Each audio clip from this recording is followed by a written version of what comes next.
สิเอสุปมัสสรุพระพุทธศาสนายุกานับจำเดิมแต่วันเสด็จดับขันธ์ปรินิพพานแห่งองค์สมเด็จพระผู้มีพระภาคอรหันตสัมมาสัมพุทธเจ้าของเรานั้นบัดนี้ล่วงแล้ว 2,568 พรรษาปัจจุบันสมัยเมษายนมาสุรทินที่7จันทร์วันนี้เป็นปัจจุบันวันนับจำเดิมแต่วันเสด็จดับขันธ์ปรินิพพานแห่งองค์สมเด็จพระผู้มีพระภาคเจ้าของเรานั้นอันจะพึงกำหนดนับด้วยประกาศนี้นะโมตัสสะภะคะวะโตอะระหะโตสัมมาสัมพุทธัสสะนะโมตัสสะภะคะวะโตอะระหะโตสัมมาสัมพุทธัสสะนะโมตัสสะภะคะวะโตอะระหะโตสัมมาสัมพุทธัสสะปุญญานิปรโลกัสมิงปฏิทาโหติปานินันติพระธรรมมีคาถาโอกาสเบื้องหน้าแต่นี้ไปทั้งสองรูปจะได้ช่วยกันชี้แจงแสดงพระสัทธรรมเทศนาปรารภพิธีทำบุญรวมญาติซึ่งทั้งสองรูปก็จะได้ชี้แจงแสดงธรรมตามสมควรแก่กาลเวลาก่อนอื่นนั้นก็ถวายความเคารพพระคุณท่านซึ่งเป็นผู้เทศในวันนี้ด้วยความเคารพญาติโยมพุทธศาสนิกชนทั้งหลายก่อนที่จะได้ปุจฉาวิสัชนาก็ตามประเพณีปฏิบัติก็จะได้บอกอานิสงส์แห่งการทำบุญอุทิศส่วนกัลปนาผลเราท่านทั้งหลายได้สละทรัพย์สละเวลามาบำเพ็ญกองบุญเพื่ออุทิศส่วนบุญให้กับผู้ที่ล่วงลับไปในฐานะของความเป็นญาติในฐานะที่เป็นผู้เคยกระทำความดีร่วมกันเคยให้อะไรกัน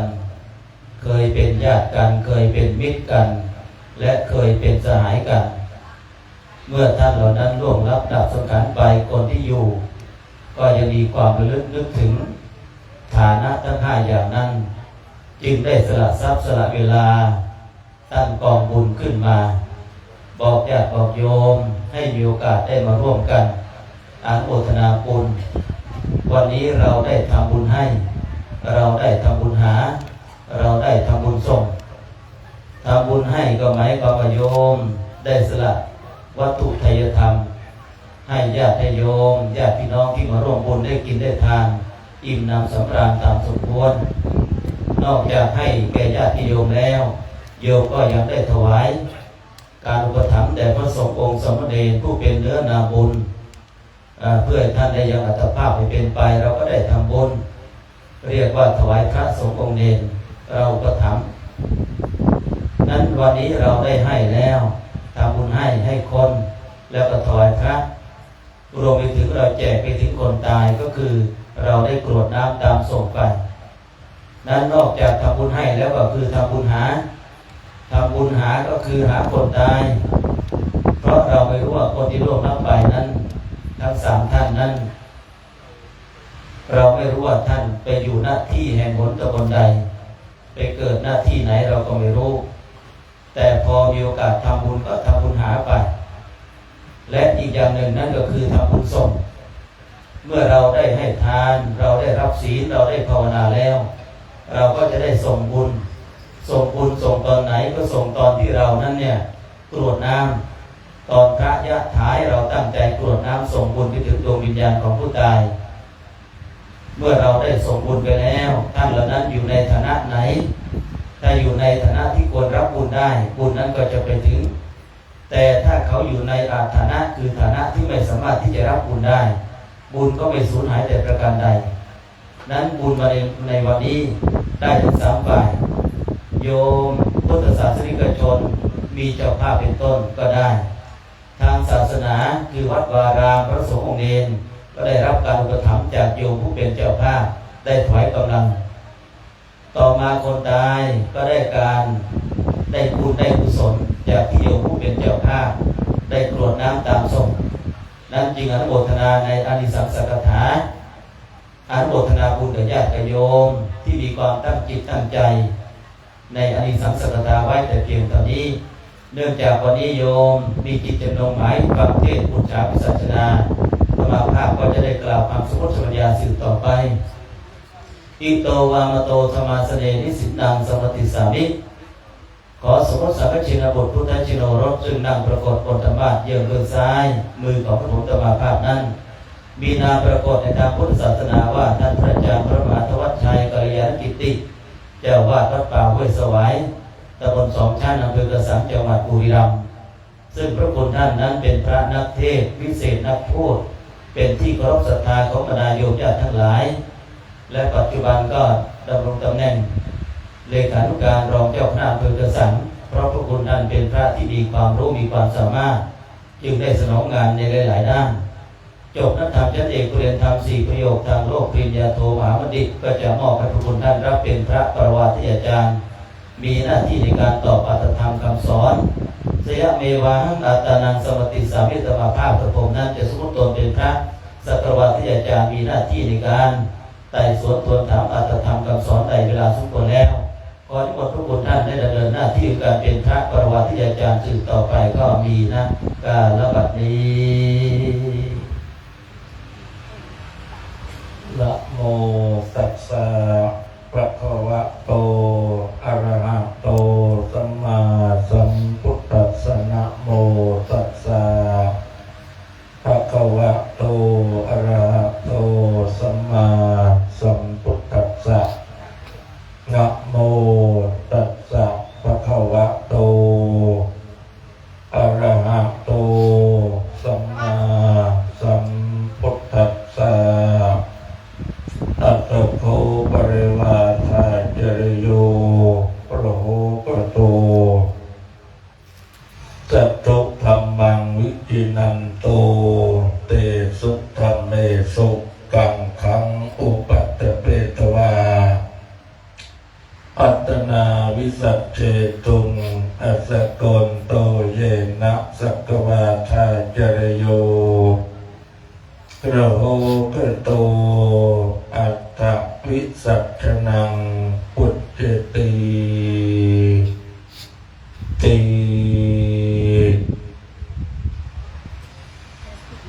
ขยมเปรกรณาอัตมาเพียบบานรับตะโกลเปียสนมัดปักสมกลจ้าใจหนังปีเปรกปรุกุลละเอาเปรกสังเกจินปุตพุทธจิโนรัวระบางกองกะประดับสถานสำรวมสำราญอิริยาบถประบัติเนาเกียรติธรรมเนียอาสนะกังสดับใด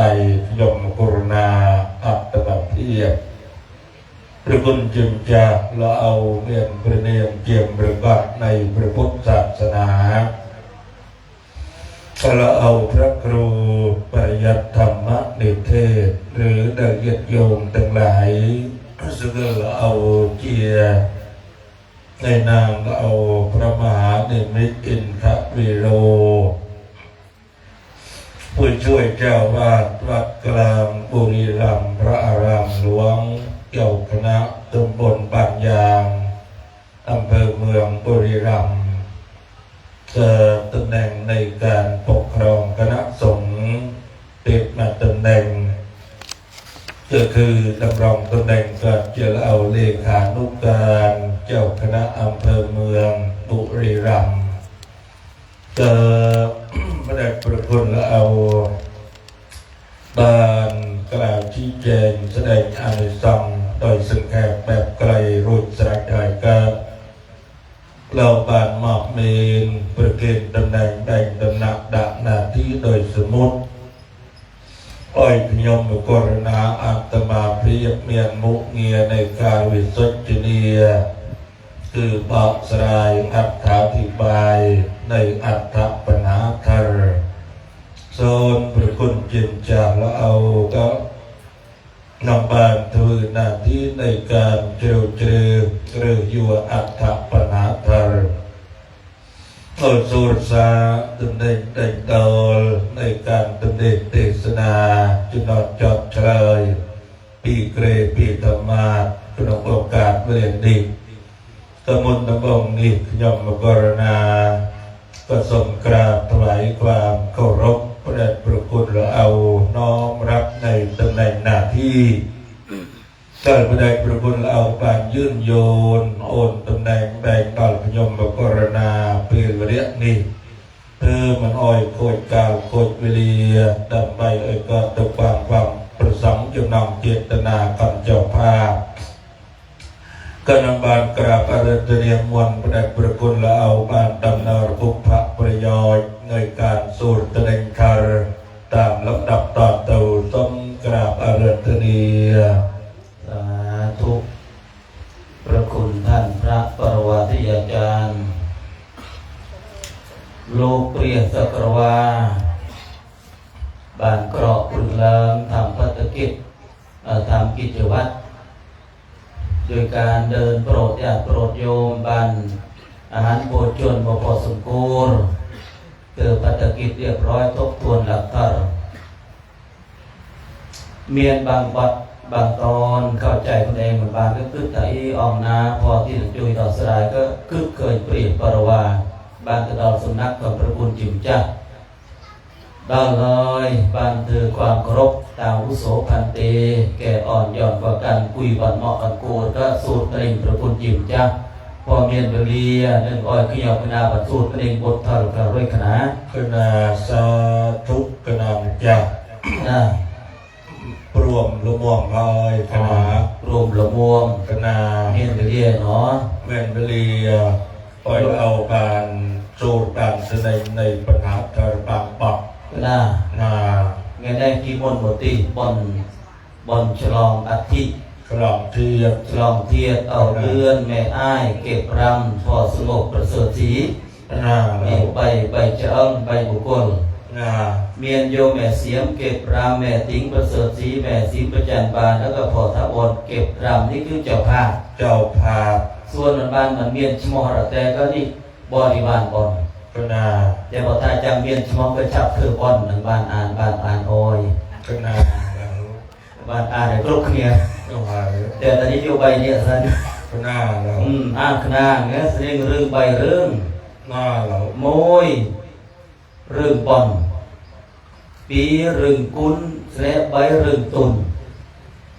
เรื่องโบราณกี่สู้กี่ตรีเรียตุกกระจำบ้านแต่ยี่เดียมันเตือนเข้าใจก็สู้ตรีพระคุณยิบเจ้าบ้านนี้ตัวชอบ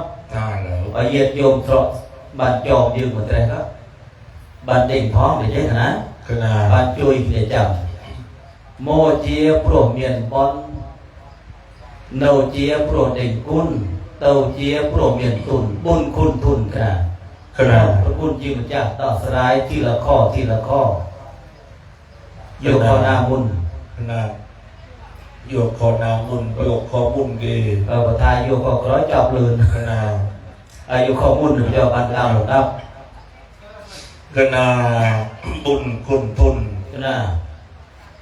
เปียตะโมจีโปรเจกต์ปอนน้อยลงเปรียพระองค์ตันตราทุกทากิจโฉมนุษย์สัพปฏิลาโภการแต่ปานบอกกอดเกี่ยมันนึกในถือตาเรียบประสาทกลางนักเหล่าการได้เกิดมาเป็นมนุษย์นั้นนับว่าเป็นการมาดีโมดเกียไปนานแสดงปานบอกกอดไม่ได้หอยก็มันเต้นเจียออกมันเต้นเจียหมักนักเหล่าเมียนสไลบกพรองไว้นะประทาเป็นเต้นเจียมั้งคณะก็คือโมยกาบอกกอดมนุษย์นี่เจียหอยขนาดดีแล้วที่ได้มาเกิดเป็นมนุษย์เกียรติเตพระองค์ลกตราตาการได้ยืนปานหมู่เกิดเนาหนองแผ่นใดได้เมียนความสัพพยะปฏิรูปประเทศคือแผ่นใดจะต้องเมียนความตัวจิตตัวจุมอุดรดำเมียนความสมบูรณ์แบบบอนตรอกพระองค์ลงถาการได้เกิดไปอยู่ในที่ที่มีความเจริญย่อม เกิดเจอุดมมงคลเกิดเจเรียบประเสริฐนี่เกิดเจเรื่องเจียมาประกาศตีเราโอ้ขนาดอย่างเกิดพงยืนนี่บานมกอดเนาหนังแผ่นแดนใต้ประเทศเจียดซีมครับบานมาเนาในจังหวัดบุรีรัมย์ยืนบานแตกทื่อตะบอนแต่เราเกิดมือถาในจังหวัดครบจังหวัดในประเทศเจียดซีมยืนก็ใบใหญ่ถอยก็เพื่อมันเน้นถาเมียนความสมบูรณ์แบบเชียร์อซอกซอมเต่าตากรบบอลกรบกันเลยเนี่ยโอ้มันได้ที่นี่ได้เนี่ยแต่เรามันมาเมื่อข่าว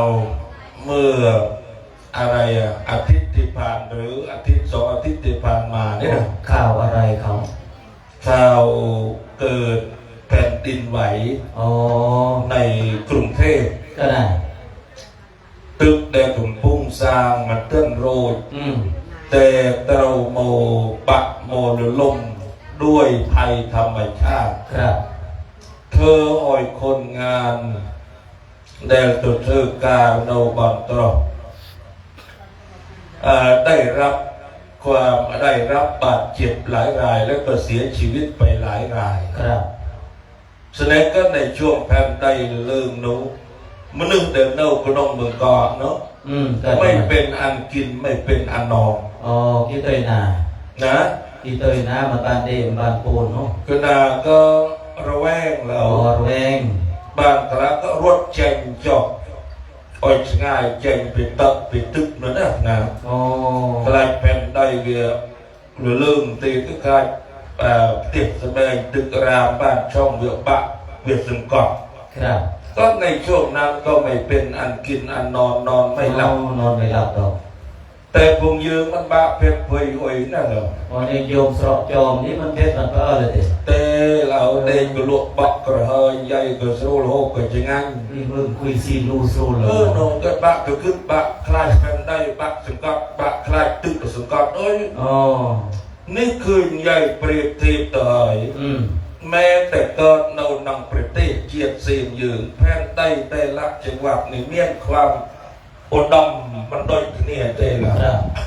แผ่นดินจังหวัดหลายจังหวัดเสี่ยงต่อภัยพิบัติมันท่าแต่ตึกลิกนี่อย่างเกิดได้จังหวัดนาแต่เราเจือกถึงเลยจะนะแต่ยืมเราเจือกสุดตึงในน้ำชีมันเศร้าปลาเป็นกระดาษโอยละเด็เปิดทางกินเรา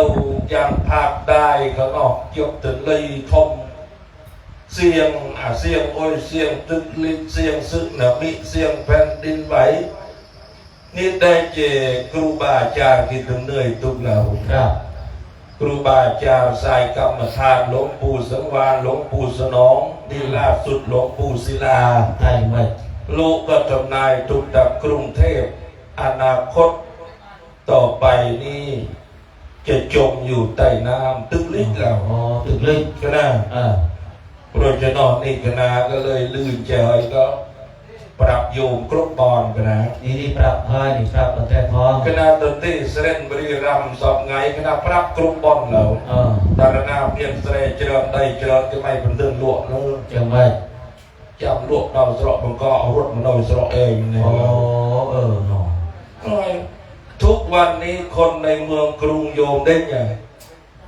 คนในเมืองกรุงเริ่มจำนายจำนายประเทศใดเนาหนองกรุงแจ้งมาติ้งใดเนาขังคราวนี่การสระบริเขาใหญ่กรีนี่แจ้งมาเนาเจริญอายุรักแต่ก็เอาบริรักยืนมาเลย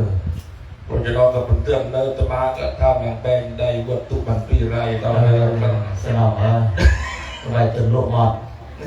จุกขาดหรือจอกแก้วบันไทยนี่แหละเพราะฉะนั้นนี่มันได้โมจีโปรเมียนบอลมวยบานหมอกรมันดื้อปีบานหมอกรเราในแผ่นใดในตริจิตตริจมมันเมียนเพศเพยโอยเด็กก็เริ่มเป็นธรรมชาติซอกสรุปเจียละอ้อกันนะฉะนั้นประกาศต่อหมดเตี้ยเหล่าส้มโป้โดยโอยเจียละอย่างน้าบันดาโมจีโปรเมียนบอลบ้านหมอกรมันดื้อเมียนสังขารร่างกายกรุบสามสัมใบประการเกียรติสติปัญญาเจีย ไม่พิการส่วนใดส่วนหนึ่งเกิดหมายสำคัญนี่ลูกทาโมเจียประเมียนบอสคือ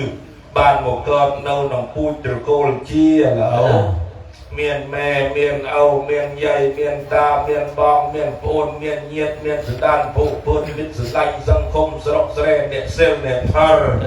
เมียนโกนเมียนเจ้าเนี่ยเซลเนี่ยทาร์นี่กิทาโมเจียโปรเมียนบอนเหลาโอ้สาธุโยมสระจอมโยมสระบีบสระชงายแต่บ้านรูปบ่อนตันแต่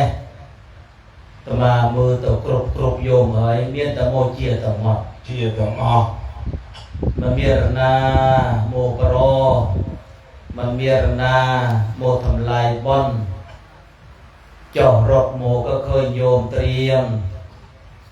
สร้างสมงามความเยียหรือแต่โยมเตรียมโมตบิพฤกษ์เฮ้ยบ้านเธอบ่อนถวายเทนลูกเทนรูดโยมกับบ้านโฮบายต่อโฮบายรูดก็ลูกกับตีต่อตัวตีเจ้าภาพนี่แม่แต่พุ่งแต่เตรียมหรืออิมซ่าเลยเราเตรียมโมหลังเกิดตึกเกิดแค่ว่าน้องแม่นั่นเตรียมนี่เราเตรียมมาอยู่เลยเตรียมมาอยู่ตั้งใจมานานแล้วนั่นนะโอ้นี่เฮาตาโยมนี่โยมเจ้าภาพนี่จัดมั่นคงนะมันจัดมั่นคงมายางมันพอจัดทมนี่พอจัดทมดิขนาดจัดทมมาตัวเด้งทางกี่จัดทมนะก็มันมือตัวแข็งเล็กเรายังไงพี่บ้านไปหอศพมือจัดทมไปโอ้นานมันเคยนานเราเคยจัดตัวตีโอ้บางเคยกี่ลูกระบายน้องนะอ๋อก็กินจัดทมที่เคยตัวบ้านหอศพมาไว้โอ้พระเจ้าเองก็ยุ่งบ้านให้เจ้าก็เดือดพอเราเองก็ต้องซอยตามกี้แล้วสนองครับตัวเตะตราเคยกินมันเมียนพอเราซบเองก็ขึ้นเจริญหนอใส่กินมันเมียนนี่để choบ้านกินเมียนพอเราซบที่โมนี่ก็เพลิดเมื่อแต่กินเมียนเลยมันเมียนนะพอแต่ครูใหญ่เนาะเคยกินรสว่าเราถ้ากินเท่าไอ้เนาะตัวเองแต่เนี่ยสนองไหมน่ะนี่คือเจ้าภาพกินเป็นจัดกินตั้งจัดกินเตรียมตุกมุ่นอย่างยู่เหลาเตรียมตุกอยู่เลยนะนี่มันแต่ถ้าโยมแม่จ่าจ่าบางโอนครบเนี่ยขโมยเยอะเมียนาโมปรอที่เจียตมอดแสดงตีนมายังเป็นครูท่าตัวไม้แต่โอเองบ้านก็จีมนึกนี่มันเมียนาประเสริฐปันมนึกที่หนอก็น่าเราแต่ก็ติวดาบางทีติวดาก็ยิ่งช้ามนึกได้เที่ยงมีเพราะไว้เพราะติวดาที่มันสามารถบ้านหนุ่มกุยสตับเธอที่มันสามารถบ้านกรอกมาดับบ้านดับใบตะบนในเตียนสร้างโบสถ์วิหารลานเจดีย์ได้เมื่อติวดาบนน้อยบ้านปนาอยู่ปนอมเนี่ยบ้านปนาเราอยู่ปนอมเราละมัดเติบโตมาทำไมก็แล้วแต่เยอะโยมแม่จ่าสระจอมสระยืมมาแค่ตะบนน่ะตรงไหนแล้วตลวาระสุดท้ายของชีวิตเนี่ยเติบบรรจบมันรอนี่เฮาแต่โยมนี่ประเสริฐเลยบ้านมาเกิดจิมนึกกินโชมนุสาปฏิลาโภบ้านเกิดจิมนึกเรียบเลยเมียนเรียบธรรมดาโอ้ยเมียนอายุเวงเฮงเจริญติเมียนโอกาสบ้านสับเธอติโอ้นี่บอลบอยบุญคณะโมเจียวโครเมียนบอลเหมือนแต่ก็เชื่อใช่ปะบ้านเสริมเติมเต็มจะเจริญโจ้ตะเอาคอติปีร์เน่าเจียโปรดเด่งคุณนี่ยังไงเน่าเจียโปรดเด่งคุณขนาดในพระองค์ตรัสตาภูมิเวสัพปริสานังกตัญญูกตเวทิตาก็ได้พื้นฐานมนุษย์เจียนองโนซอกโนโซลเมียนความจุมรมจุมเริญเมียนความมงคลกอดเลิงนกปลวกเมียนคุณทรปีประกาศเมียนสุดเลยครับมวยกตัญญูคือสกุลคุณเด่นคุณกตัญเวทีคือการเด่นหลักในการตอบสนองสองกลุ่มครับโดยน้องบางการที่มนุษย์ยืนก็โมเจสัตมนุษย์เมียนความสำนึกโดยคุณทัศน์ความกตัญญูกตเวทีนี้เปรียบอังลูกตรงประเสริฐเราคนที่มีความกตัญญูกตเวทีนั้นย่อมจะมีความเป็นมงคลมีความจ จุมร่มจุมรอในชีวิต ครับ เป็นอาយើងសកលគុណអុយដេញគុណអុយបាយយាយដល់សពប្រសិនទាំងអស់ទាំងឡាយមានគុណតែយើងមកឡើយแผ่นใดก็เมียนกุนแต่ยืงเมียนจะไงก็เมียนกุนแต่ยืงตึกก็เมียนกุนแต่ยืงเพลิงก็เมียนกุนแต่ยืงเล่เมียนกุนแต่ยืงต่อมาเมียนกุนต่อแต่ว่าเราบอกโดยธรรมชาติโดยก็เมียนกุนน้อยมักจะนำกู้โมนำตู้เลยบ่ทาเมียนบ่นาเมียนกุนเบียก็เมียนตู้หมกรวมก็น่ะกุนนำตู้นี้เราบอกกู้กันนี่ครับมีต้องคุณมีต้องโทษในยื่นมันบ้านใหญ่ตอนวงกว้างไว้แล้วยื่นใหญ่เจ้าอยู่เพียงแต่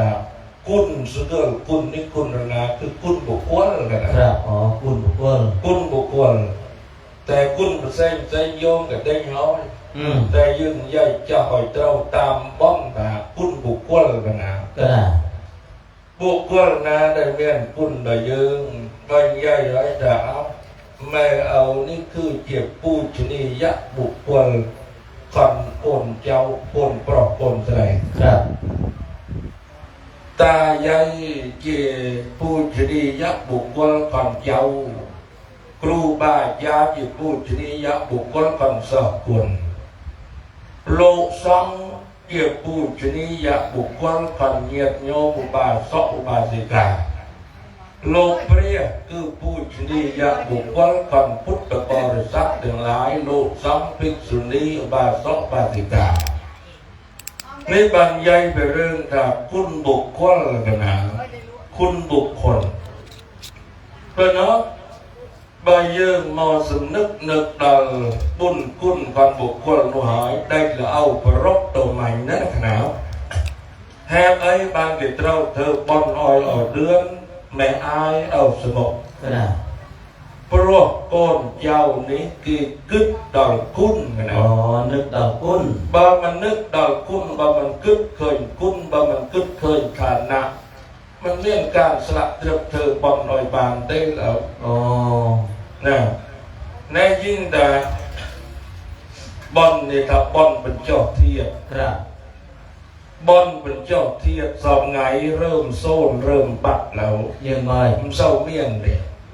เศร้าเมียนนะไปเดิมมาแต่โจลแค่ผู้คุณแค่แช่เถยโอ้ยโยมเราเจริญแต่ตีบอลเป็นเจ้าเทียบเจริญนะแต่สอบไงมันเศร้าเมียนแต่เราเต็กหนักกันนะเมื่อกี้มันบ้านเก็บเทียบตู้หรือมันเมียนเทียบเมียนรังเลือกร้อยนะคือแช่เรายังไงสมัยเดิมเวลาจะตามยุคตามสมัยครับ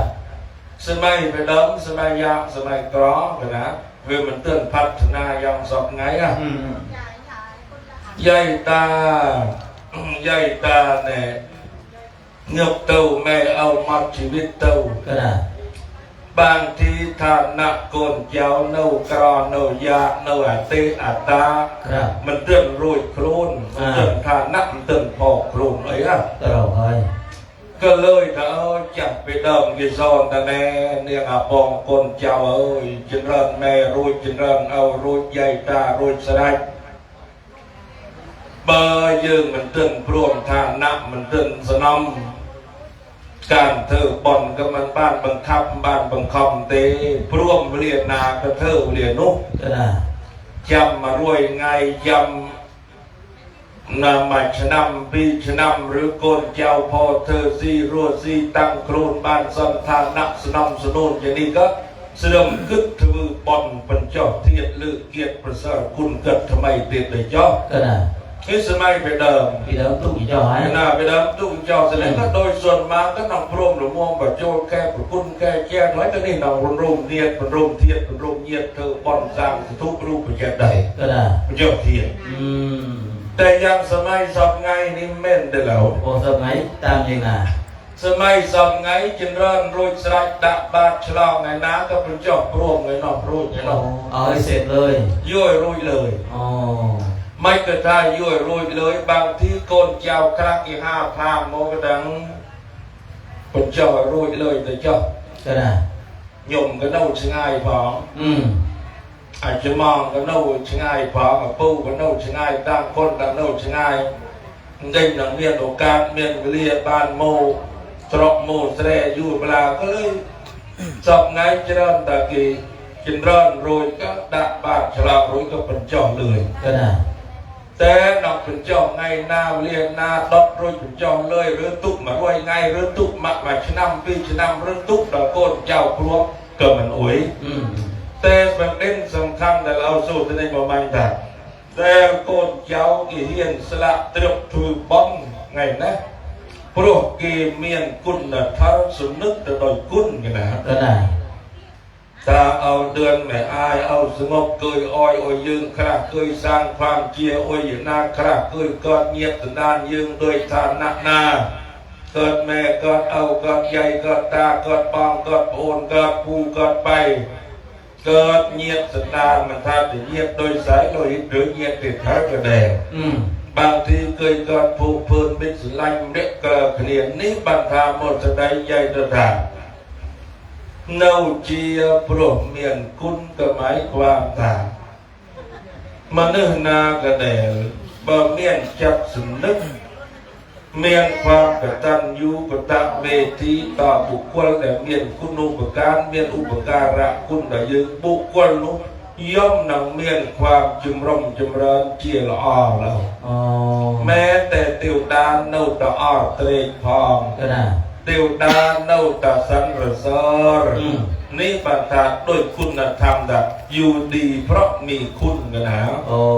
สาธุพระคุณจิตจ่าโยมมนึงเองนังโนสรูโนปูลลูกครูบ้านประรบธาเมื่อยืนวิตเราเด่งกุนมันแต่ก็คือความเจียระบอบเจียระบอบนาวิประบาลเมียนประย้อยที่เขาแต่ระบอบเมียนกุนส่วนระบอบนาประเอยเมียนตู้เดียมเกิดประย้อยที่เขาแต่ระบอบเมียนตู้มันเมียนกุนแต่ไงโมติไงใดก็มันบ้านใหญ่ตะดาวกุนเต็นกุนเตียงกุนเสงไว้อะลูกครูก็บ้านประรบเจ้าตะดาวกุนแม่กุนเอากุนแม่กุนเอาแดลอ้อยกำเนิดเกิดชีวิตโกนเจ้าปลอดสลายโมนี้เกิดบุคคลที่สำคัญที่สุดโยมโกนเจ้าปลอดสลายทุบอลเย็ดโยมถึงปลอดสลายแดลทุบอลกันนะโยมบ้านสลายโมยโยมประรบดาวเจ้าแม่เจ้าเอาแต่มันบ้านเฉพาะแต่เจ้าแม่เจ้าเอาเย็ดโยมบ้านบอกโอนดีแม่เจ้าเดี๋ยวเราบิดเราง่ายจริงแต่คนเจ้ากี่ลูกเกียรติเจียคุณแม่เอาแต่ได้มารูปบนบ้านมาแสดงการก็จะเยียดบอกโอนอ้อยประกอบบอกโอนใครเอาเดือนแม่อายเอาสงบหรือบอกโอนแต่คนภาษาเพราะคนภาษาใส่ก็แล้วแต่บ้านประกอบต่อเกียรติต่อเนียต่อกันและกันต่อตีโยมบ้านมาเลือกเกียรติบุเจียคุณบุเจียความเจียกันบุคคลหนึ่งโคตรก็เคยเยียดโยมจัดประรำพิธีจัดบอลจัดกองบุญเมียนรูปภาพเมียนเจิงเมียนบริวารบอลของเป็ดของเปื่อยกระดาษทุ่งกองบอลเหมือนกันนี่ฮอแต่โยมบานบูเจียหรือเกียรติบูเจียคุณบานบุคคลหนึ่งโคตรเธอบอลของตื้อต่ออ้อยเมียนสักการะบูชาเมียนปักหะบูชาเมียนสมณะเมียนทักินะการถือบอลไตรตื้อต่ออ้อยนี่ตรออ้อยตาดุตีเยียดโยมถึงปลอดใสก็โยมบ้านหมดแสดงความก็จีบอกโอนบอกโอนมันพอเยียดโยมบ้านหมดเธอบอลอุทิศส่วนกุศลตัวอ้อยบุคคลเดี๋ยวคอยก็เราผ่านลูกสองก็จีเสบอลโยมก็บ้านถวายการอุปถัมภ์บำรุงลูกสองของนินบอลไงเนี่ยก็เมียนลูกสองก็จีสะพานบุญก็จีเสบอลแสดงโยมก็เมียนวัตถุบุญคือระบบเดี๋ยวโยมทวีบอลแสดงเงินจากบอลคือเยียดโยมเจ้าภาพบางโอนโกนเจ้าปลอดสลายบอลอย่างนี้ก็เลยบริบูรณ์เมียนลูกเมียนเซลเมียนเครื่องสมบัติแต่บ้านโมเดบริสุทธิ์เมียนเนี่ยเธอบอลได้จัดหล่อบอลอย่างนี้ก็บริบูรณ์นี่เฮาแต่ได้ทะลุบำรุงศาสนาแต่เตียนมายามเยียดโยมบ้านเธอบอลไอเตียนบ้านรักษาเซลบ้านพิวเนียโรมแต่เราเยียดโยมบ้านเจริญสมาธิเจริญบ้านประพฤติปฏิบัติเนาหนังเราตลอดในเปลี่ยน เมียนศีลสมาธิปัญญาศีลสมาธิปัญญาก่อนเราหน่อยเดี๋ยวเธอเย็ดโยมสรุปจับมือตัวตรากับพลื้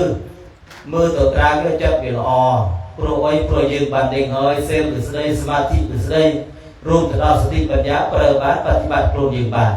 นี่เฮาท่ามนุษย์เองเราเจียโปรเมียนกุศโปรเด่นกุศแต่ประกุนจิมจ้าตาละตินแต่แต่พระเจ้าแม่เอากระเมียนกุศแต่เมียนกุศเจริญละบางคนเจ้ากี่เธอปอนไว้ลงทมและขนาดเพื่อไอ้คนเจ้ามันมีความภาคภูมิใจนะแต่โอ้ไม่เอายืมเมียนกุญเจริญนะแต่บ้านใหญ่แต่อ้อยใหญ่พอแต่ใกล้ๆโยพอแต่เจ้าบ้านนะนะขณะคือใหญ่ตามฐานะแต่ลูกเปรียกลูกเลือตุกเหล่าขณะพระองค์โลกตรัสพระมาติมาตาปิตโรปุพพจารยาติอุจเจเรอาหุนายาจะปุตตานังปชายาอนุกรรมกัง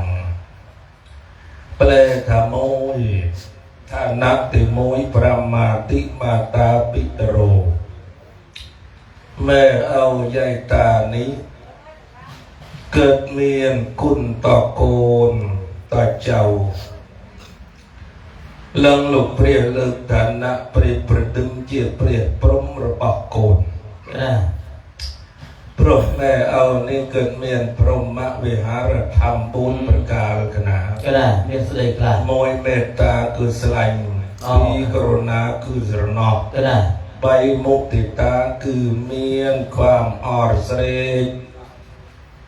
ดอลเคยโกนประสบความสำเร็จในหน้าที่การงานดำเนินชีวิตครับมันเมียนกิเลสความอาฆาตเบียดเบียนจะนอกจะแนนโกน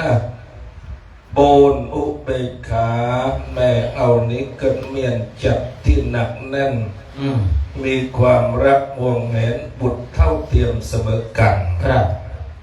นี่คือปรมาติมาตาปิตโร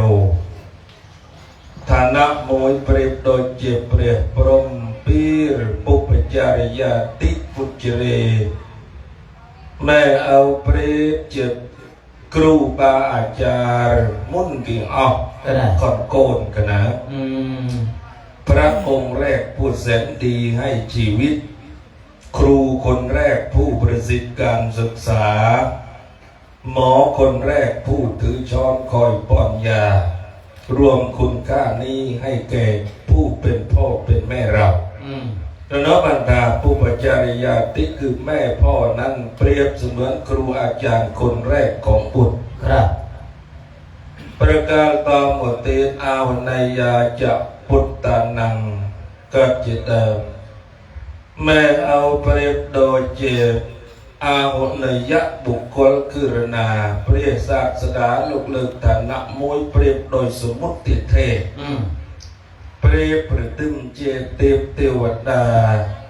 เดรสาปะบุญสุดท้ายเดินทางอาหุนยะบุคคลคือ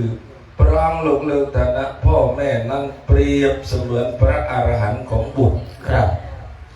นี่บานมนใหญ่ต่อแต่เจ้าแม่เอากันเบียนคุณธารโอยตะโกนโอ้เจียในอนันต์นะเรามันสามารถหนังลืมหมกเพื่อเนี่ยเรื่อยเรื่อยัวโมปริยายสุดใดใหญ่มักเตเอาโลกเป็นปากกาเอานาภาเป็นกระดาษน้ำหมึกในมหาสมุทรเป็นหมึกวาดประกาศพระคุณความดีของท่านไม่พอครับนี่บานมนใหญ่เปตาฐานะบูญนี่เองได้ลูกเปรียงอ่องลูกเลือกฐานะโอ้ยโกนเจ้าบ้านเคยด่าแม่เอานี้เกิดเมียนฐานะจิตกับพวกสำหรับโกนนะเปรียบโดยเปรียบปรมเปรียบโดยครูอาจารย์มุนตุมองเกี่ยวเปรียบโดยจิเอาในยะบุคคลสมัติเทพเปรียบโดยเปรียบอรหันต์มาอย่างเตะกบัญญัติโดยเงี้ยเต่าก็คือถาโมยเกิดเมียนอุปติคุณครับคือคุณอ้อยกำเนิดนางอ้อยบานเกิดปีหรือคุณอุปการะคือคุณจินเจมเราครับนะการเจมโกนนี่บรรยายเลยการเจมมันอื่นนี่ยากนั่นเรายากไม่เตะเนี่ยยาก ณะมันเคยเมียนโกนแต่ขณะติงขณะมันเคยเมียนกูสกอเมียนประวันแต่ขณะติงแต่การเชื่อมนึกไม่อยากเรื่องมันง่ายโดยการเชื่อมกูกระใบสัตว์เปิดเมืองเตี้ยเต้เหลาจอยนะกูกระใบเชื่อมเมื่อเชื่อมไอ้กูกระใบเล็กเช่นเป็นพวกแม่เป็นหมูพวกดอกแม่เบาบางบะแม่จับหมดเป็นหยดดอกอยากโกนมาดึงนะเดอโรสเมาโรยโอซีดีนะตอนนี้เวก็หัดโกรหัดชัวเดอคลุนเองบางดอลเวเล่งเบาเล่งแม่หอยก็เวรัวจะได้รัวสเมาเกลียมซีเจ็ดพวกรัวคลุนแต่เองบางนะดอลเวงุยเดนอยู่ก็รัวบอลเดนรัวกันเล่งคืออิงรัวกันเล็กกันลงตราแต่เจ็บพอเดนบานโอ้ยบานก็เดนเป็นเองแต่โกนมาดึงมันจ่อหาเราโกนมาดึงยากจริงทีไงโกนมาดึงเล็กแปลกเจนโมบะแม่มันโยงมันประโยชน์ดักดอกตึงหน้าโกนเรารวดดอกบานเบาบานเจ๊นะโอ้จ่อเฮ้แสดงก็บะโกนมาดึงบะตึงแม่เอามันบังหัดโอ้ยหัดคุยหัดโอ้ยกรอหัดโอ้ยชั่วหัดโอ้ยดอเท่านั้นเรากรอชั่วดอกันเองบ้างนี่ก็โกนมาดึงโนอาตอนนังเด็กมันเป็นอย่างโกนกูโกนกระบายก็จีน่าทีนี่โกนกูโกนกระบายแม่เป็นบ้าเชื่อกันไปยุ่นรึงง่อยแล้วแต่บางโกนมาดึงไม่เป็นจบดักเดยุนดักงูตึกโรยสลายกระดาเจ้าฟ้องงูตึกบะเป็นดักเจ้าเจ็ดก็ไม่โกนกระดาดักเด็กจนนั่นนี่เอาไปสลายสบายเจนกิจแก่บ้านกิจย่อมเรื่องยั่วใจจรักน้อยจรักติดโรยสลายดักโกนเด็กนั่งเรื่องได้แม่กิโย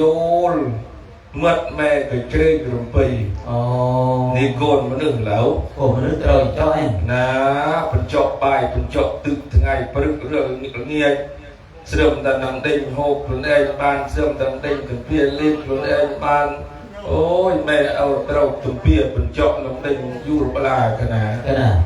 นี่บรรดาการเจียมโกนมาหนึ่งนี้มันเม่นเรื่องนี้เตยะนะเพราะฉะนั้นมาตอนนี้คุณอุปการะอุปการะคุณอุปการะยืงทมโมบานเกี่ยวกับหลักกับมอมเมียนครอบครัวครูซาเมียนโครนคลั่งกันลังแกเธอซีรัวซีเมียนเปรเมียนประเมียนฐานะการศึกษาสนับสนุนพอโครนช่วยโครนเองบ้านเธอโรคโครนเองบ้านโรคโครนเองบ้านก็เพราะยืงเมียนอุปการะคุณนี่ให้แม่เอาจนจิ้มดูแลนะเป็นสองเทียนอ้อยเจียดนาเกิดหมอยก็อ้อยการอุปถัมภ์ในด้านคุณธรรมอบรมบ่มนิสัยประดาวสังสอนจึงอ้อยเปล่าบาปรับเปล่าบอนอ้อยคนเด้งคุณเด้งตู้เด้งบาปเด้งบอนอุปถัมภ์ดูแลสงเคราะห์ในด้านการศึกษาสับกรุบสอบอย่างเลยนี่บรรดาคุณจิงเจมประกาศติดใบกระตาคุณโอยคือแบบเปรียบต่อยตาวิเศษณคุณก็ได้วิเศษณคุณนี้กันใหญ่ต่อดาวฐานแม่เอากันเมียนคุณต่อคนเจ้าจิวิเศษกาไกลนะวิเศษอย่างน่าวิเศษเต่าก็คือแต่เด่นใหญ่ใจแต่แม่เอากัดมันเคยเมียนกิเลสนำตูโกนอย่างนั้นนะสนามวิเศษบันตราตีบัตรจักกับแม่โยมเคยสดับเร่งกิเจริญกิตามวยแม่เอาอ้อยบันชกปีเอาแม่อ้อยลงปึงใบแม่เอาสางสเปียนอ้อยก้นเชียนปอดสตึงปอดตะเลยเปรตอุปมาก็หอยตาวิเศษณคุณในกระหมายความแต่แม่เอากับสางสเปียนอยู่เราสร้างสเปียนหน่อยโกนบานเดอสได้คือสเปียนเหล่าสได้คือสเปียนเดอแม่เอาสร้างตุกโกนบานเดอบานฉลองสเปียนเดอแม่เอากระสร้างตุกคือเกลกวนตรึกผลจงบักตราบใดที่ท่านยังมีกำลังวังชาโครงคลังกำลังเจียโอ้ยเกิดเธอก็รัวก็เรือเกิดดอกเกิดดำตึงทอดโลดไทยเธอรัวปีเนี่ยประพนประใดสมสร้างฐานะการเมียบันประบันเสรตันใดนุกคือการสร้างสเปียนแล้วน่าพยายามแสวงรัวตรึบสมบัติอ้อยรัวเพื่ออ้อยใบใหญ่ไว้รัวตุกอ้อยโกนแล้ว นะ รถตู้ไอ้โกน นะคือรวดตู้เกิดพ่อหอยพยายามเกิดเมียนชีวิตเดาแต่ปั้นปลายชีวิตตอนไงหน้าเกิดมาเอาไว้ก็โอ้ยตรึกสมบัติแต่เกิดเธอก็รวดนี่ให้นำช่วยประคับประคองต่อชีวิตโกนอ่อยเมียนชีวิตความเป็นอยู่ที่ดีกันนะครับนี่คือเปรียบโดยเกิดสร้างสืบเพียนอ่อยโกนดาวฉลองนะสืบเพียนอ่อยสืบเพียนในด้านการเลี้ยงดูสภาพการศึกษาจูนอ่อยโกนเรียนเมียนความรู้ความจำแนกแจกได้หมดเท่าไรก็ไม่ว่าขอให้บุตรนั้นมีการศึกษาจำแนกแจกดิ่งสอบครบสอบย่างกันนะเกี่ยวกับการเรียนการศึกษาเกี่ยวกับการเป็นอยู่ใบตึกนมจุดใดอักปักใจเตียสแม่กันแรงอาศัยแสดงกุจุกานิบัตาเกิดสร้างเสเปียนอ่อยโกนบางดอยฉลองกันนะนิบัตาคุณนัตรกันแม่กันเอาใหญ่โดยสังแคบเงี้ยกันนะตุกปะแนกันนะครับสาธุพระคุณจิตจ่าโยมแม่โยมเอาโดยเฉพาะโกนเจ้ากันเอาเดือนแม่อ้ายเอาสงบแต่บันลือเกียรติบุญเยียคุณเธอปอนรวมญาติเธอปอนฉลองเทียดบ้านมนลูกหมดชันเทนปรับบองปรับโอนรวมบอนบ้านมนลูกหมดตีปีเกรปีธรรมาเพื่อสมโพธิกองบอนดดแรกแดนเยียดเดนโยบันทุ่มเทแรงกายแรงใจเพื่อตั้งกองบุญบานยกเกียรติอุจเจียคุณก่อนเกิดต่อยกระพงกับพวกโยมแม่อยู่เอาคุยบันแตรก็จะไม่แตกต่างตราบใดที่เรายังมีชีวิตอยู่เราก็ยังทำบุญให้กับตัวเองได้แต่ไงนายืนดูดับตัวยังเอาเดือนแม่อ้ายเอาสงบอย่างแจก็ถึงตอนนั้นโกนเจ้าที่กำลังจัดอ้อยยืนอย่างแจหรืออาจจะจัดทมจิงนี้หรือตูจิงนี้ก็แล้วแต่ในส่วนของวันนี้โยมเจ้าภาพจัดบอลเหมาะสมหนังเกียรติกับแม่กันเอาไว้เพราะเราครูบานปรเรียตัวมันจะแม่เอากระปรุงแต่มาตัวเคยปรุงเราตามปั๊มน้ำมันเราโจดปั๊มน้ำมันเคยยืดได้สเปียร์ยืดตึ้งย้อยละหรือเคยจีบอ้อยทุกกราบอ้อยทุกสเปียร์ไม่เอาปรุงอย่างจ่อร้อยมันเม่นเตะบทสดับดูครูอธิบายตัวมันเนี่ยมาเริ่มอยู่นี่คุยแต่เด้งครูค่ะร้อยแต่โยมเกิดปรุงน้องพระเจ้าปรุงเดี๋ยวครูเนี่ยจะเอาเมียนแสดงครับโยมแม่อยู่เอาเมียนได้เทียนต่างหมดเพียงแต่ว่าบางทียังขึ้นเหมือนเดิมโมยสไลด์โกนร้อยสไลด์ปีสนอโกนร้อยสนอใบเปลือกโกนเจ้ากี่บ้านเจียอ้อแต่โยมอ๋อนะนี่สอบไงที่จีบกุมเรือทหารโกนเจ้าบ้านใบแดงอ๋อนะถ้าต่อโอ้ถูกได้เนาะบางครั้งก็นี่คือแต่แม่เอาเมียนความอ่อนโกนเจ้าปลอดไรเมียนใส่กระไดก็จีสารสถิตยุติธรรมเมียนความยุติธรรมไม่เลือกที่รักไม่ผลักที่ชังไรโกนปั้นอยู่ตลอดนี่คือเอาแต่แม่เอากระปรุงแต่ครูนิยมบางทีแม่เอาก็ครูโกนเจ้าปลอดไรก่อนนะแม่เอาจับไว้อย่างนะบางทีเอาบันลูกเรียบแต่ไม่เอาก็ครูอัตโนมัติเมื่อตัวหอยก็เมนตามได้กับครูอธิบายมันร้านสอนยืมมุนกีบพอดก็ไม่เอาแต่ก็ครูสอนโกนสอนเจ้าสอนโกนสอนเจ้าโยมจิบอ้อยจิบจิ้วอะไรเองบางครั้งในโยมเนื้อโกนเจ้าไปเด้งหมดนี่คุยแต่เคยปากละร้อยเวลายืมสอนเมียไปถามบ้านแง่เต้เด้งหมดเถอะเมียนะเมียผมเองก็มีเจ้าด็อกเตอร์บุญโยมพอท้าดีก็จะเจ้าไม่ตัวทอยเนอไม่ตัวจิ้มซ้อนเท่าเวียนใหญ่บ่อยเจ้ากับเรื่องกับเวียถ้าเวียนเด้งเรื่องกับเวียแต่ยืนเมียเป็นเมียหน้าที่สอนไปพอท้าแต่คนจิ้มซ้อนก็เสร็จไปหน่อยแต่เรามีเมียนเรื่องเมียรักกีฬาโกนเจ้าหน้าเมียเอามันสอนนู่นแต่เนี้ยยิ่งกระทบเราเมียเอาพวกยืนมันสอนแต่พอท้ายืนสอนเวียนนั่นน่ะสอนน้อยสอนเตะสอนปลื้มสอนเงยพอท้ามีเมียนเรื่องเมียร้าวกีฬาโกนเจ้าหน้าเมียเอามันสอนยืนปะแกไอ้สอนน้อยนี่สอนเฮ้ยสอนพื้นสอนเรื่องที่เรื่องจับมีอะไรเห็นไปแกยืนเท่ายืนสอนมันทีใหญ่ตาคลาเกิดซ้อนไหนเหรอยังไงแต่ซ้อนเต่ากับมันตามห้ามเต่ากับมันสะดับเต่ากับมันชื่อมันจำโน่ให้ là son tàu cất đinh thai ná cái ná ได้หมดเลย chụp thai chụp dây thôi เออ tàu nào pra tàu thai อ๋อเลยข้างๆ chụp thai chụp dây thôi sao ngay เลย tàu nào pra tàu thai này เลยแต่ครูเริ่มมีอารมณ์นะ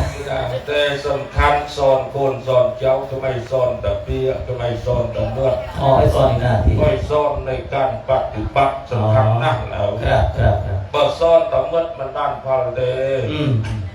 แต่บทสอนโดยหลักการปฏิบัติเป็นแบบอย่างคือทางทำดีให้ลูกทำถูกให้หลาน ครับ เป็นแบบอย่างในทางที่ดีของลูกของหลานเวียนน้ำตามันตามไข่เจ้าแต่ขอให้เราเป็นแบบอย่างในทางที่ดีไว้ก่อน ครับ ขณะชื่อเลยเหล่าบ้านหาตัวใบแม่เอาปรับเวียนมันตามห้ามมันสดับนี่บางทีเวียมันชื่อยืนเวียมันตามยืนบางทีเวียเคยยืนปฏิบัติเจียปฏิบัติล้อบางทีเวียมันเห็นปะแกจะได้หรอ ก็ได้ แต่มันเบี้ยทำมันปะแกนี้มันเม่นแต่เธอตามเม่นแต่ยืนบางทีเวียมันชื่อ ครับ เวียมันตามแต่ว่าเวียมันเห็นปะแกแต่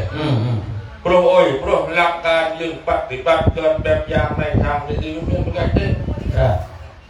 เลิกแต่ย่างเงี้ยเรา ใช่ไหม เลิกแต่ย่างเงี้ยแต่มันนึกยืนทำไงแรงนะแรงก็แม่ก็แรงเจ้าก็แรงแม่เอายิ่งแม่เอาข้างก็แรง ก็ได้ หนึ่งสองไงนะแรงจะน่าอยู่โอ้ยกรอบแต่เป็นงิดกรอบมาเธอโอ้ยกรอบมาปอ ก็ได้ แต่บ้านปอได้ไว้ถึงดำนะปอโทรศัพท์ อ๋อบอกยังไง บ้านโทรศัพท์บ้านก็บอกเลยลือจบกรองลือจบกรองนั่นแหละ รู้สิ่งเลย หนึ่งสมัยแรกนักแสดงแม่เอานี่ก็แม่ก็เอาจะไม่สระเองโบหันเจนะพี่และตอนแม่เอาเองบอกโทรศัพท์นะพี่ย้อยมาเคยโกนไปบอกตัวท่าพี่หาโอ้ยแต่มาแปลงแต่นำโทรศัพท์เลยพอแสดงแต่นำโทรศัพท์เลยตอนแม่เอาบอกพอโกนต้องโกนเป็นนำประเกยมีเลยใช่ไหมที่แม่ท่าแต่ยมท่าจงมาแต่แม่หนูท่ามาไงบ้านตะโอยบอกแต่โทรศัพท์เบื่อเงี้ยเพราะน้องบ้านท่า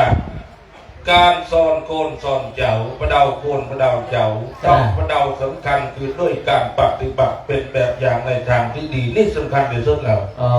นะโอ้นี่ก็ที่ครูสอนก็ต้องทำตนให้เป็นตัวอย่างที่ดีจะได้มีค่ากว่าคำสอนนี่เราแต่อยู่ดีก็เพราะรู้คุณเนาะส่วนสุดท้ายเต่าเจี๊ยบเราเมียนตุ้นเดี๋ยวถ้า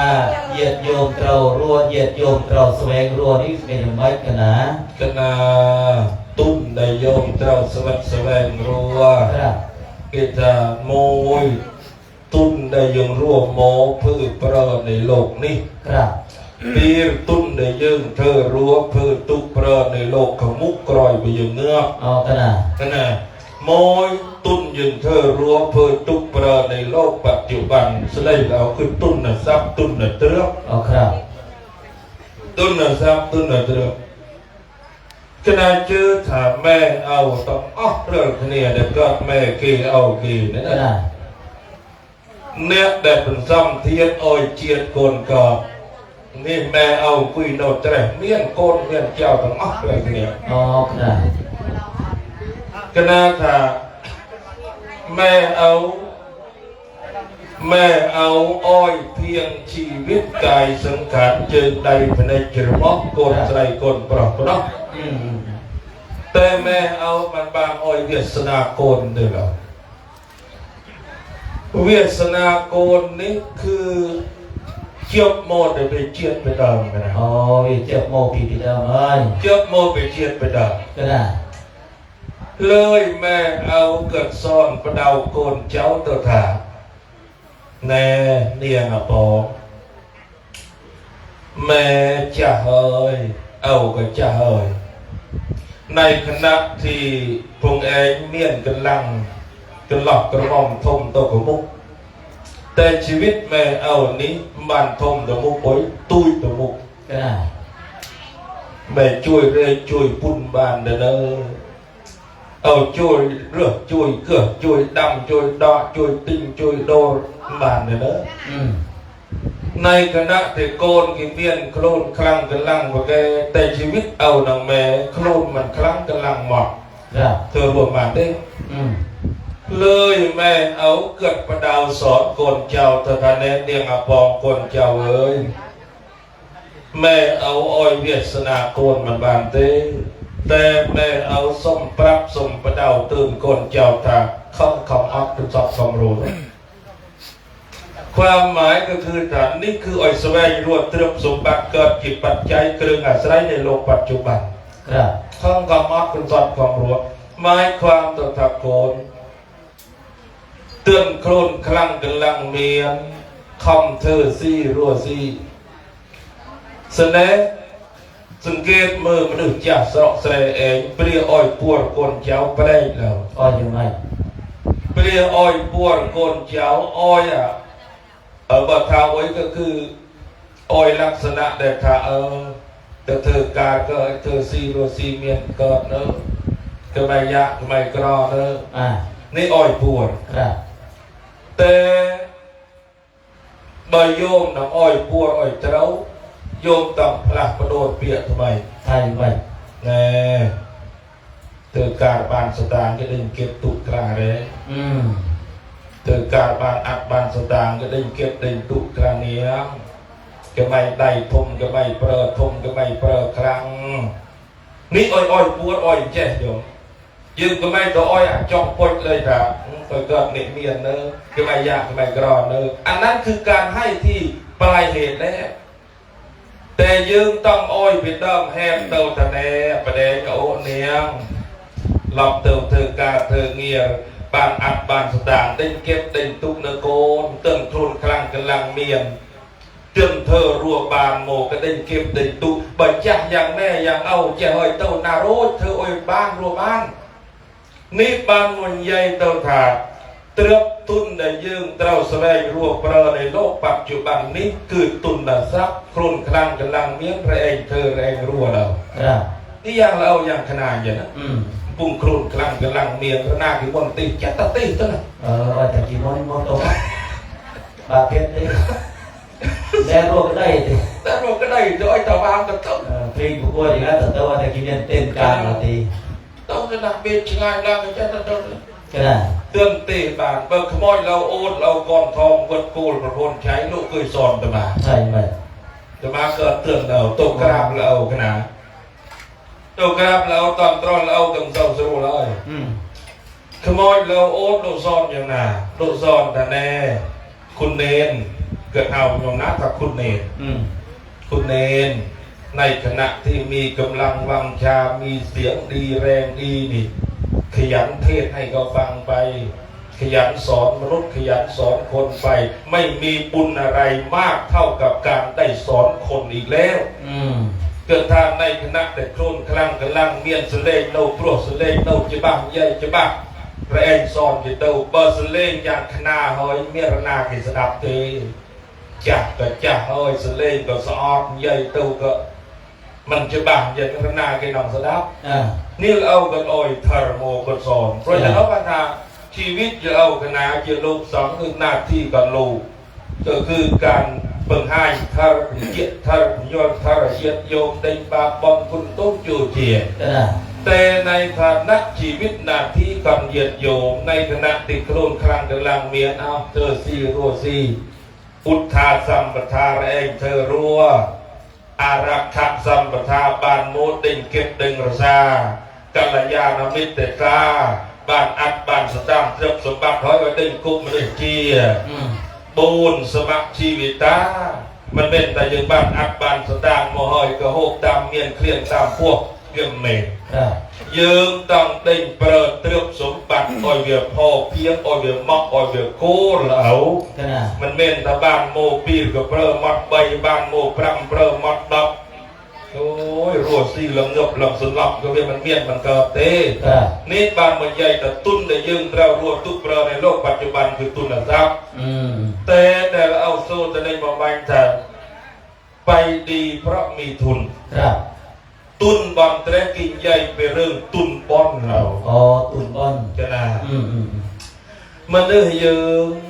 เกิดโมเจียมันดื้อหายทางนักเจียสนำสนุนพ่อครูมันอัพมันกราวมันยากมันประบาเมียนฐานะความเป็นอยู่ที่ดีเมียนประไดประพนกระเจียเมียนโกนเมียนเจ้ากระเจียเมียนแม่เมียนเอาใหญ่ตาผู้พื้นเงียบสดานกระเจียอันนู้ถือว่าเรามีวาสนาเป็นทุนบุญแต่ชาติก่อนไปจุนพันเพราะฉะนั้นไปยืงจำบานต่อการเกิดเนาในสุขติสโรเจียละอากนองเจียพกกมุกตุนได้ยืงโกได้ปล้องเปรมทวีรัวเป็นซ้ำรัวสร้างซ้ำตุกคือตุนปอนเรานี่บุญนี้เปรียบเสมือนเงาที่จะเฝ้าตามติดเราไปทุกภพทุกชาติบอนนี่หายนังจูนในยืงบ้านตะเกินโนบานเจียบอนนี่หายนังจูนในยืงบ้านตะเกินโนบานละบอนนี่หายนังจูนในยืงประสบความสำเร็จสำเร็จในความเป็นอุดมมงคลของชีวิตต้องเจียดนิเจียดต่อเติมมุขนามยาโอคณาสาธุโยมแม่โยมเอาโกนเจ้าเรื่องตุนนี่สำคัญโยมสดับมันใหญ่ก็เมนได้ลูกเปรียบทาตุกแต่ลูกครูสาธยายตัวมันทำเรื่องเองเธอไว้ก็เราเมียนตุนโยมนี่อย่างเช่นโยมเจ้าภาพจากบอลเหมือนแต่โยมนี่คุยกันเจ้าภาพเจ้ามานั่นนะเราประตุนห้องถ้าแต่คุยปลุกเสกอ๋อตัวประตุนทั้งหมดนี่ตุนไก่โรงไก่นี้ก็ตั้งห้าเนี่ยนะตุนไก่ไก่นอโรงไก่หมอโตก็ตั้งห้าเนี่ยโอ้ตุนเหมือนพอท่ามันเมียนตุนทำไมยังจัดบอลมันพงแล้วนี่พงตมาบ้านแต่เยี่ยมกันโมเนี่ยมาเยี่ยมก็มาดาวบอลก็ไม่ทำมาที่เตรียมตัวไว้เหรอแสดงแต่โยมเจ้าภาพที่เตรียมตุนอยู่เกลือเลยบ้านโรงบอลเหมือนแต่บ้านรับนิมนต์ปิโยมเจ้าภาพเมียนเอาพยายประสานโตปราบตัวอ้อยมนต์มติชลองตัวทายโยมสระจอมเนื้อบิดตรอให้ก็อยู่แค่อยู่ง่ายเกลือเลยก็แสดงแต่โยมเตรียมตุนอยู่เกลือนั่นน่ะเมียนตัวแต่เตรียมมันก้อนเจ้าโยมได้ทีเนี้ยบัดทาอ้อยกี่เมียนตุนอ้อยกี่ระเองอ้อยกี่บัดทากี่จอมเมียนตุนเปรอในบรรปลายชีวิตได้จะครูทาตัวมันก็จะดิ่งก็ซ่อมที่เจ้าระเองเฮ้ยมันพอเราดิ่งรักษาให้มันพอเราเมียนกู้สกอตเราเมียนมฤเจียคบเนี่ยแล้วก็สมาชีวิตตาก็เจียมครูในเราทำไมตัวก็ทำไมตัวรัวระบำเจียตัวสมบัติที่ก็เกิดตุนแต่ก็ตุนเดี๋ยวยืนเปรอโมเดี๋ยวยืนบ้านโมบัดทาเบียแจกกับเปรอตัวเรื่อยเบียมันบ้านโมวิ่งเตี้ยหมดไม่เตี้ยเพียงก็แยกกันหมดบางทีก็อาจจะไม่ถึงบรรปลายชีวิตมันก็หมดก่อนถึงตอนนั้นมันก็มีความทุกข์พระเจ้าโกนเจ้าบัดทาเจ้าเมียนตุนเปรอก็เองเรียนก็เองศึกษาแสดงตุนต่อตัวเตี้ยตุนในสัมปรายภพนี่ได้จะครูใหญ่ตัวกลอยไหมเขาตุนแดงเนิ่มเย็ดเนิ่มโยมโตในสัมปรายภพบ้านก็คือบอนกุศลไปเจ้านิยมคุยเหมือนแต่ในบ้านบอนตัวปันเนียก็โยมคุยกับอีนคุยกับเตียร่างบ้านเจริญเจริญนาโยมธรรมดาก็อิ่มเศร้าเวลาแต่โยมคุยนั่นกับเตียมันแน่ที่อาจจะก้นเนียโตจะก้นเนียโมระวังเนอะเคยแต่เราจบเนี่ยเจอแล้วจะก้นลูกกับเตียนะเองจะก้นแย่เริ่มลูกเลยมาเด้ที่ทำบอนแต่ถ้าลูกลำเยียงตีอ้อยบอนมันปอนเนียตีลูกอ้อยปอนเนียถึงมอดอ้อยโยมได้เนียถึงมอดตีกับตีสตาร์ได้เนียถึงมอดมีราบางเลยราแต่จะเจริญแต่เน่าหนังโยมแต่มวยโยมตรอกพรมด้วยศรัทธาปีโยมตรอกพรมด้วยเซลใบโยมตรอกพรมด้วยจาคะคือได้เฟลี่ยได้สลับแสดงว่าม้วนโยมตรอกพรมด้วยปัญญานี่มันแรกก็จีเรื่องสำคัญศรัทธาศีลจาคะปัญญานี่เกิดตุนที่หนึ่งอ้อยเย็ดโยมบานเธอบอนแต่มันก็จีเรื่องบอนบานเย็ดโยมอยู่ตัวเราในสัมปรายภพต่อตัวตีคณะพระคุณจีมันจะเรื่องท่าแต่สู้เพลงของมันได้มาดีเพราะมีบุญก็ดูรู้บานสาธยายตัวเอ้ยเจียจบักอยู่ดีเพราะรู้คุณก็มันเข้าใจเจียจบักตัวเอ้ยแต่คุณแม่คุณเอาเมียนเตะเมียนเจริญมาลาไปดีต้องมีทุน ตุนแต่เย็ดแต่โยมเปรอหรือรวมหมดทุกเปรอหนึ่งโลกไกลจุดใดนี้บานโมปีความแรงบานโมปีความเด้งรักษาเด้งเก็บเด้งเมียนผู้สกอเจียมีเนียเจียเด้งเก็บชีวิตไอ้เรานี่ตุนเหมือนแรงเปรอบานส่วนตุนเนี่ยเปรอตัวเจียกรอยนี่คือบอลก็ได้ทาตัวมันใช่เนาะประกุลจีมันจ้าจ้องไว้เยียดโย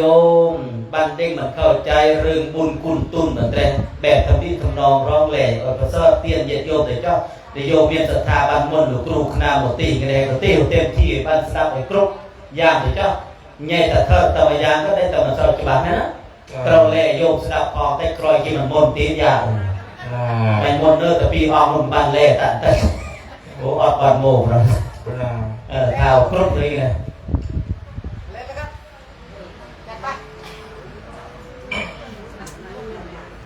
จะมี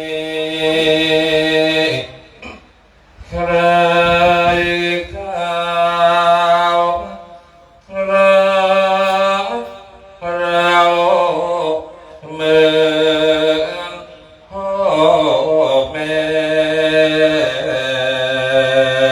ยามเมื่อโดนรังแกพ่อแม่ดูแลพวกยายเต็มเลย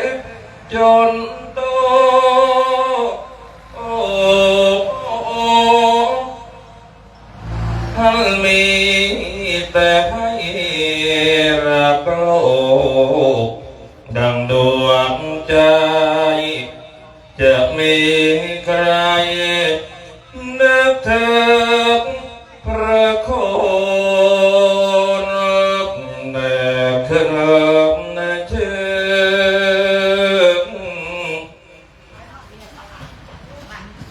อว่าพ่อเกินชื่อว่าแม่ในทางอยากแพ้เป็นผู้รับกรรมเอกรักโลกยาก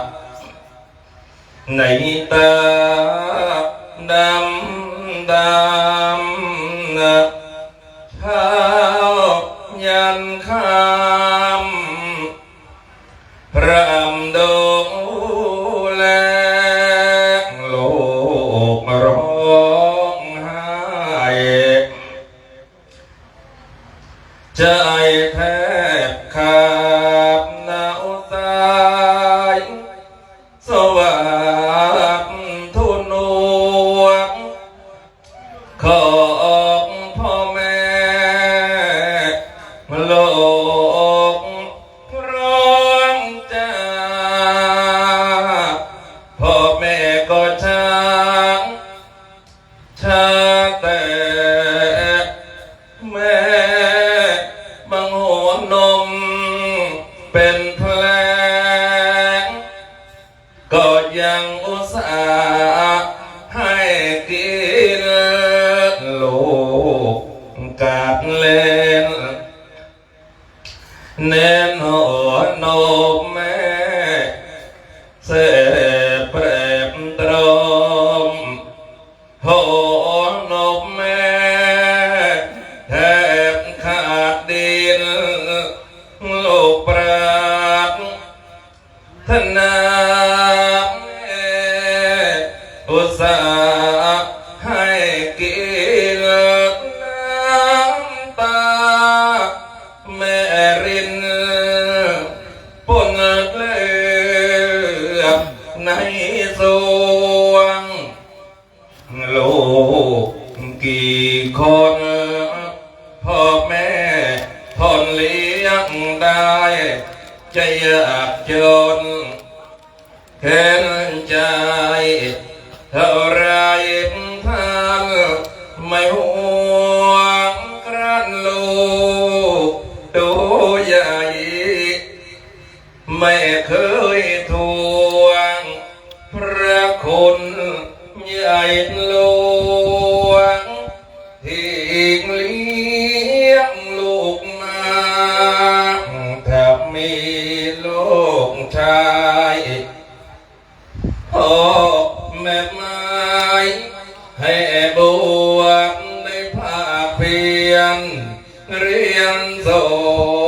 กหลักษาสนาให้รู้หลักปากมานักตันยุกตาได้ห่มผ้ากาสางแทนข้านับนมถ้ามีลูกสาวพ่อแม่กล่าวจัดการในเป็นแม่บ้านหลักทานเหมาะสมก็เรือนสามนับศีลประเพณีนิยมพ่อแม่กล่าวอบรมด้วยความอาลัยเด็ดโยมนะทุกท่านที่ฟังเทศนะมิเจตจำนงจะได้เลิกลอก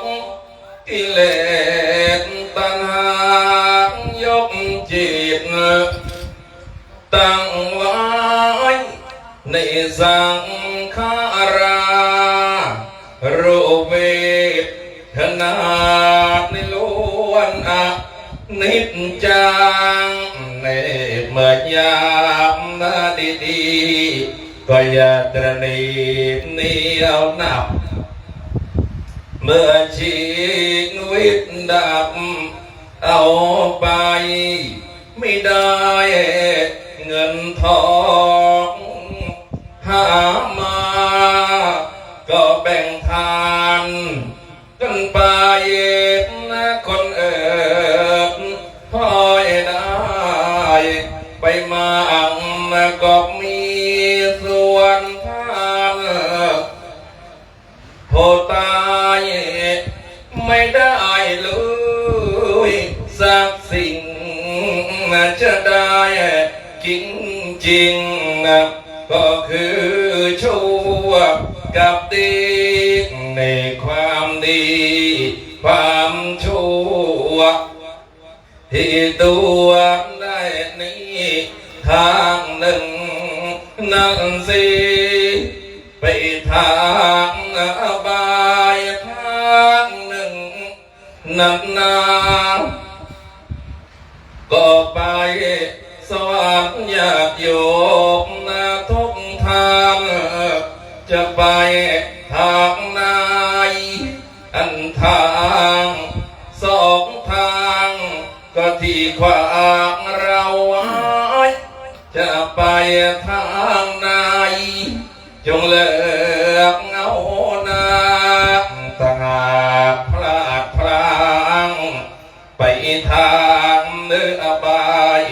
โยมจะพึ่งใครเหล่าน้องโยมจะพึ่งสาวกองค์พระมุขคลาเดี๋ยวนี้ท่านก็มาดับเข้านิพพานในวังน้ำโบสถ์น้ำนาอยู่ในโบราณว่าไว้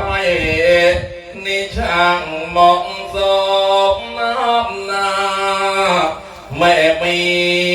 ก็คราวนี้เลยโยมมัวหลงคอยชมบุญที่โลกทำนับไม่มีข้างเหมือนที่เราทำไว้จะเป็นบันไดให้พ้นพบสามจงมาทำบุญจะได้หนุนติดตามบุญที่โยมทำจะตามโยมไปทำบุญ เข้าไว้ให้เห็นทางตาบุญนั้นจะพาให้พ้นจากอบายการสร้างกุศลที่ทุกคนทำไว้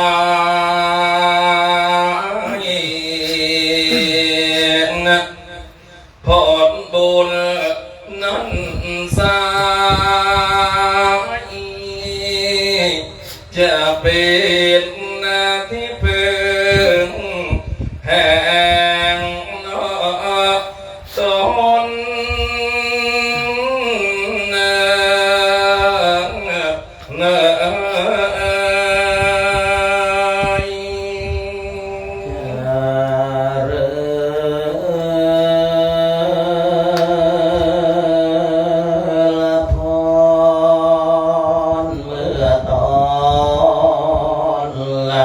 จะจา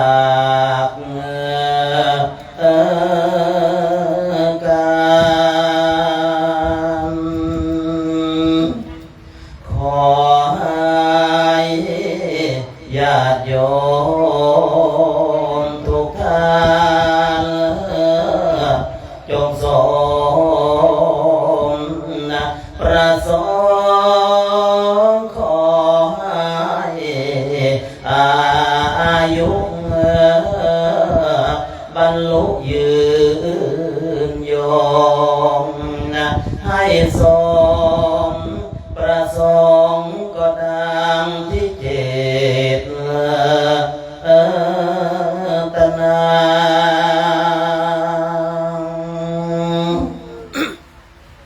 ขอให้ญาติโยมทุกท่านที่มาร่วมบุญฟังธรรมในบ่ายวันนี้จงสุขเปรมปรีและหันษาขอให้รวยทรัพย์และนับขนาเส้นรอคาไม่มาแพ้วพานให้โยมมีเงินถังให้โยมเป็นเศรษฐีให้โยมมั่งมีร่ำรวยหลายล้านรวยกันละทุกคนบุญดลบันดาลรถยนต์ยวดยานสำราญอุราให้โย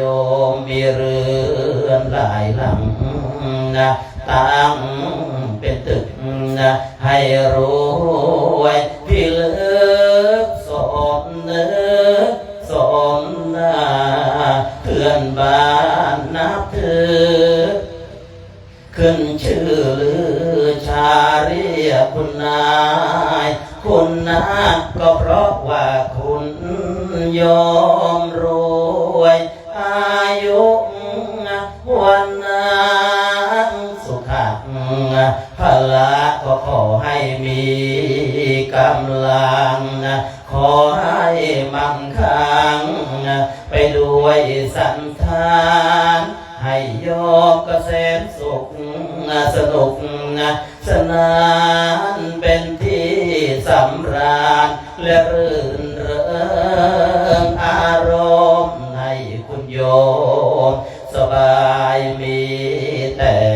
ทางเบา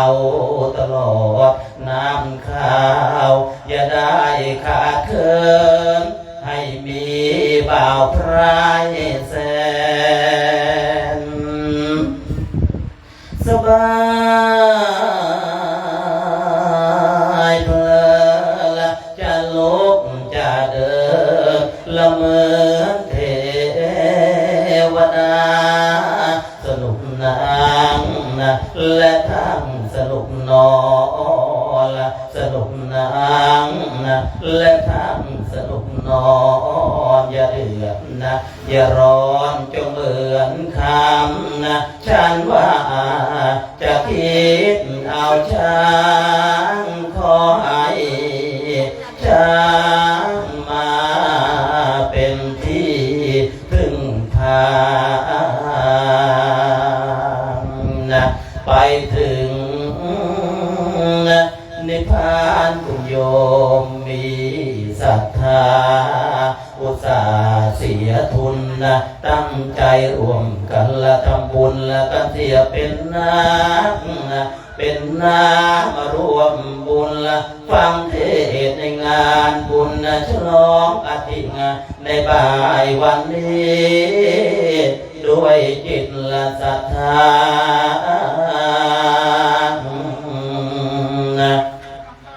ชาติหน้าเกิดมาจงอยู่บนวิมาน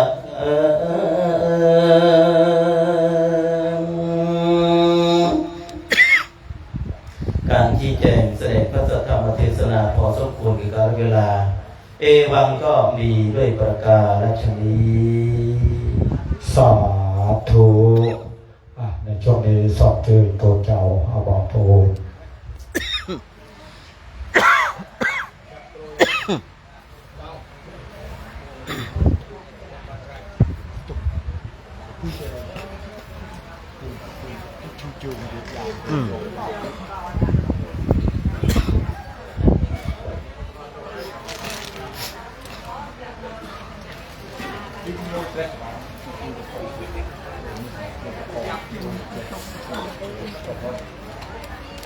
ได้นำขนมรวมให้ตั้งจิตตั้งใจได้ในบางสละทุกสิ่งทุกอย่างดาบเทวดาคุณตาคุณยายนี่เนี่ยอายะเคพันเตสังโฆชานะตุเยจะเทวาบัดนี้พ่อแม่พี่น้องลูกหลานจะประกอบพิธีกรรมอุทิศส่วนบุญส่วนกุศลให้แก่ดวงวิญญาณของ